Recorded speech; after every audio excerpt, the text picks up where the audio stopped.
Assalamualaikum warahmatullahi wabarakatuh. Segala puji bagi Allah Subhanahu wa Ta'ala yang telah memberi kita kehidupan, rezeki, dan akal untuk berpikir. Salawat serta salam semoga tercurah kepada Nabi Muhammad SAW, yaitu suri tauladan dalam semua aspek kehidupan, termasuk dalam urusan muamalah dan ekonomi. Hadirin yang dirahmati Allah, pada kesempatan kali ini kita akan membahas satu tema yang sangat penting yang menyentuh kehidupan kita sehari-hari, yaitu kondisi ekonomi Indonesia saat ini dan apa peran umat Islam di dalamnya. Saudara sekalian, kita tahu bahwa ekonomi Indonesia saat ini masih menghadapi banyak tantangan. Beberapa hal yang sedang kita alami bersama antara lain seperti inflasi yang masih terasa, laju pengangguran dan kemiskinan, ketimpangan ekonomi. Islam mengajarkan prinsip keadilan dan keseimbangan dalam ekonomi. Allah Ta'ala kaila yakuna dulatan bainal aghniyai minkum, yang artinya agar harta itu tidak hanya beredar di antara orang-orang kaya saja di antara kami. Quran surat Al-Hajj ayat 7. Islam sangat menentang sistem ekonomi yang memusatkan kekayaan hanya pada segelintir orang. Dalam Islam, zakat, infak, sedekah, dan wakaf adalah instrumen nyata dalam membangun pemerataan ekonomi.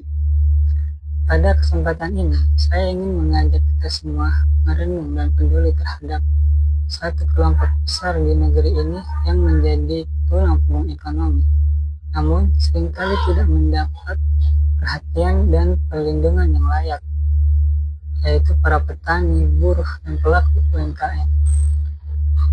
Indonesia dalam negara agraris, tapi ironisnya banyak petani hidup dalam kemiskinan.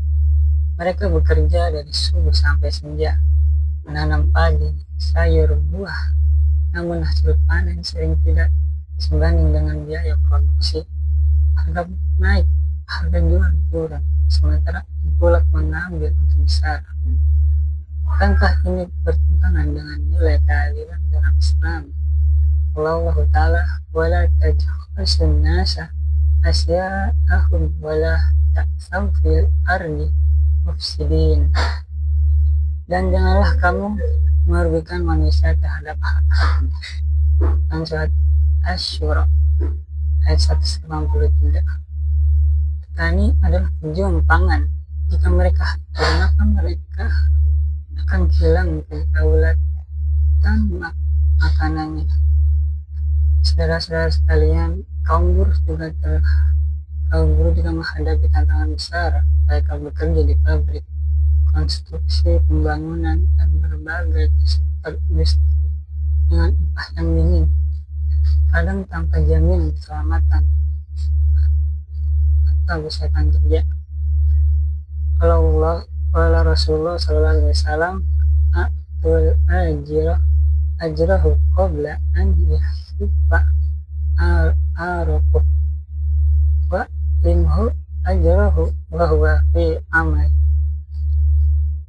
Berikanlah upah kepada pekerja sebelum keringatnya mengering, dan informasikanlah jumlah upahnya ketika pekerjaan akan dimulai.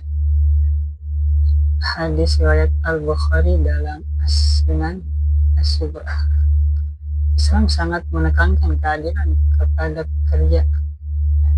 Buruh bukanlah budak, mereka punya hak untuk dihargai, dilindungi, dan diperlakukan dengan martabat.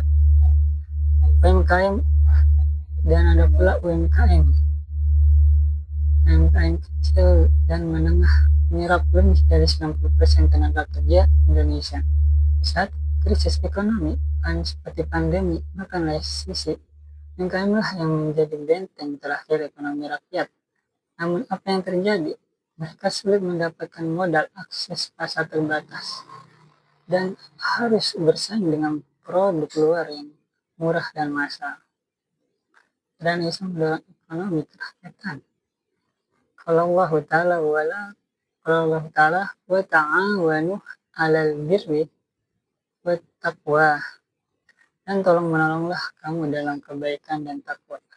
Quran Surat Al-Ma'idah 2. Untuk dukungan kita pada UMKM bisa dimulai dari hal kecil, seperti belanja ke warung tetangga, beli produk lokal, dan tidak gengsi memakai buatan anak negeri. Hadirin yang saya hormati, kondisi ekonomi Indonesia saat ini memang berat, tapi ini bukan alasan untuk putus asa. Justru inilah saatnya umat Islam bangkit, membangun ekonomi di bawah, menghidupkan semangat kebersamaan, dan tidak hanya berharap pada bantuan, tetapi menjadi bagian dari solusi. Ingatlah, Allah Subhanahu wa Ta'ala pernah berjanji, Innallaha la yughayyiru ma biqaumin hatta yughayyiru ma bi anfusihim. Sesungguhnya Allah tidak akan mengubah keadaan suatu kaum sampai mereka mengubah keadaan yang ada pada diri mereka sendiri. Quran Surat Ar-Ra'd ayat 11. Mari kita perbaiki ekonomi umat, mulai dari diri kita, keluarga kita, komunitas kita. Semoga Allah SWT memberi keberkahan pada negeri ini dan membimbing kita semua menuju ekonomi yang adil, makmur, dan ridho ini. Sekian dari saya. Assalamualaikum warahmatullahi wabarakatuh.